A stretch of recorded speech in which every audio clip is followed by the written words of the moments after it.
Vamos dar uma olhada nesse exercício agora, galera? Veja só comigo, um exercício que associa duas ideias, polias e torque, momento de força, alavancas. Olha só comigo.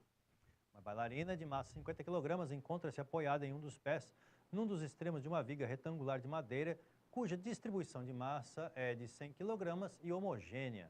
Legal, né, moçada? Porque homogênea significa o quê? Que o peso dessa viga vai estar bem no meio dela, como uma régua, né? Se pegar uma régua de 30 centímetros, está bem no meio da régua, 15 centímetros. Então, legal? A outra extremidade da viga encontra-se ligada a um cabo de aço inextensível, de massa desprezível, que faz parte de um sistema de polias conforme a figura. Sabendo que o sistema encontra-se em equilíbrio estático, determine, em unidades do sistema internacional, a massa M que está suspensa pelo sistema de polias. Legal? Então, moçada, como a gente falou agora há pouco, se eu tenho uma viga homogênea de 100 kg, aonde que eu vou colocar o peso dessa viga? Vou colocar bem no meio da viga, bem no meio. Então, o centro de massa dessa viga vai estar bem no meio dela. Então, peso da viga aqui, ó. Belezinha? Aí, você fala assim, poxa, mas a viga tem quantos metros? A viga tem um total de 8 metros. Legal? A viga tem um total de 8 metros e eu tenho uma força que está a 2 metros do polo ou do eixo de rotação e o peso da viga está a outros 2 metros aqui. Por quê? Se ela tem um total de 8 metros, o centro de massa está na posição 4. 4 metros da extremidade. Como o ponto de apoio está a 2 metros da extremidade, menos 4, então sobrou 2 metros aqui. Fechou? Então, você fala assim, legal. Num primeiro momento, então, eu tenho o peso da viga, eu tenho também o peso da bailarina. Tá aí. E o peso da bailarina, a força peso da bailarina está a 6 metros do eixo de rotação. Legal? Tá. Tá faltando força ali? Sim, porque se você tiver essas duas forças, que eu posso chamá-las de forças potentes, então tem que ter uma força resistente para equilibrar o sistema. Então, na outra extremidade aqui eu tenho uma força de tração que equilibra esse sistema, não deixa ele balançar, né? Não deixa ele girar. Legal? E olha que interessante, não deixa girar. Opa, ora, como é que a gente chama isso? De equilíbrio. Equilíbrio, só que é o equilíbrio rotacional. Eu não vou deixar rotacionar. Rotacional, então quer dizer, a somatória de torques tem que ser igual a zero. Para que a somatória de torques seja igual a zero, torque no sentido anti-horário tem que ser igual ao torque, ou somatória dos torques, no sentido horário. Tá? Mas como é que eu identifico horário e anti-horário? Como é que eu sei se está girando no sentido dos ponteiros do relógio contra os ponteiros do relógio? Eu dependo aqui de saber onde está o fulcro, o polo, o eixo de rotação. Está aqui, ó, fulcro, polo, eixo de rotação.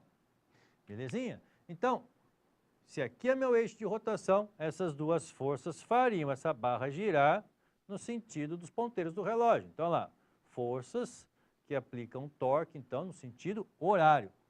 Opa, está aqui o eixo de rotação. O que a tração faria? Puxaria a barra e ela giraria no sentido contra o ponteiro do relógio. Então, forças no sentido anti-horário. Opa, então posso colocar aqui para vocês, galera. Ó, no sentido anti-horário, eu vou ter que, então, sentido anti-horário, contrário ao ponteiro do relógio, e esse sentido é medido em relação ao polo. Então, lá, tração vezes a distância da força até o polo. Distância da força ou da linha de ação até o polo. Tá aí, 2 metros. Agora, legal. O que mais que eu preciso? Preciso agora das forças que vão fazer a barra girar no sentido horário. E no sentido horário eu tenho o peso da viga, PV, e esse peso está aplicado, essa linha de ação da força está a 2 metros do polo. Força vezes braço. Confere? Opa, mas tem mais uma força provocando torque no sentido horário? O peso da bailarina. Então, peso da bailarina vezes o braço da força, distância da linha de ação da força até o eixo de rotação. Vai dar um total de 6 metros. Então, força vezes braço. Está aqui. Belezinha? Então, moçada, diante disso, agora eu posso fazer as minhas continhas. Olha só, tração T, né? Vamos deixar um pouco mais monocromática a nossa vezes 2, igual peso da viga. Bom, nós temos uma viga aí de 100 quilogramas. Então, peso da viga, massa vezes gravidade, 1000. Vezes o braço, 2. Peso da bailarina. A bailarina são 50 quilogramas. Ó, se a massa é 50, o peso vai ser 500, certo? Massa vezes gravidade. 500 vezes 6. Então, a tração T, que é o que nós procuramos aqui no primeiro momento, vezes 2, é igual a 2.000 mais 3.000, total 5.000 newtons. A tração, então, tem valor igual a 5.000 dividido por 2, passando 2 está multiplicando para o outro lado da igualdade, passa dividindo, tração, então, 2.500 newtons. Acertei o exercício? Não. Calma, ele não perguntou isso. Ele perguntou qual é o valor da massa M que eu consigo equilibrar por esse sistema de polias.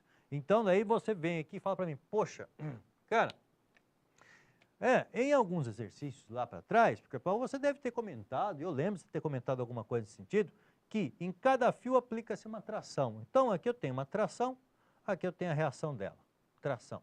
Desse outro lado eu tenho uma ação, posso imaginar aqui como uma reação, tração. Desse lado aqui eu tenho uma tração, desse outro lado aqui eu tenho uma reação.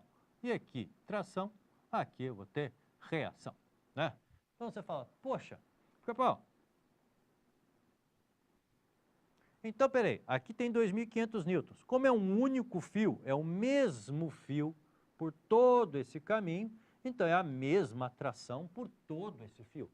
Ora, então eu tenho aqui, né, duas trações para cima, duas trações para equilibrar uma força para baixo aqui, eu vou chamar de T'. Então, o que eu posso escrever ali? Posso também dizer que T' é igual a 2T.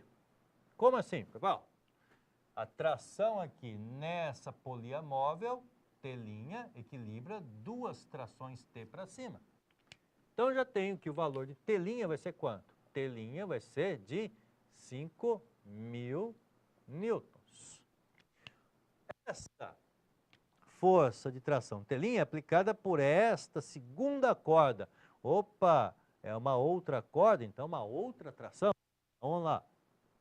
T' ação, T' reação. T' ação, T' reação. Beleza? Ah, cara, então eu tenho essas duas trações T' para cima, equilibrando a caixa, o peso da caixa para baixo. Então, posso dizer o quê? Que o peso da caixa equilibra duas trações T', 2T'. Portanto, o peso dessa caixa vai ser de 2 vezes 5.000, vai dar 10.000 newtons. 10.000 newtons, que equivale, tá? Equivale a quantos quilogramas? Equivalem a 1.000 quilogramas. Tá ok? Existe uma maneira mais prática de pensar esse sistema de polias? Sim. Como é que se chama esse sistema de polias, galera? É um sistema de polias chamado, então, vamos falar, associação em série ou talha exponencial. Quando você tem uma talha exponencial, ou seja, uma polia móvel ligada a outra polia móvel, você pode calcular a tração como sendo o quê? A carga dividido por 2 elevado a n. Onde n aqui é o número de polias móveis. Por que eu sei que essas duas polias são móveis? Ora, Porque ao puxar o fio aqui, as duas se movem. Essa aqui está presa ao teto, essa aqui está presa ao chão, então elas não se movem. Quem pode se mover? Então, essas duas aqui, ó. Beleza? Essas duas polias. Opa, então, você fala assim para mim, a carga, que é o que eu quero descobrir. A carga que eu quero descobrir. Beleza? Então, dali você pode falar, quantas polias móveis eu tenho? Duas. 2 elevado a 2 elevado ao quadrado, 4. Certo? Se a tração, resultado, né, dessa associação é 2.500 newtons, então a carga, que é o que eu quero suportar, dividido por 2 elevado ao quadrado. Esse 2 aqui em cima, número de polias móveis. 2 ao quadrado, 4. 4 vezes 2.500, 10.000. Belezinha? Então, moçada, uma equação geral para talha exponencial, né? Pode ser aplicada também. Belezinha? Um exercício gostoso, um exercício que associa polias e torque. Show de bola? Valeu, galera!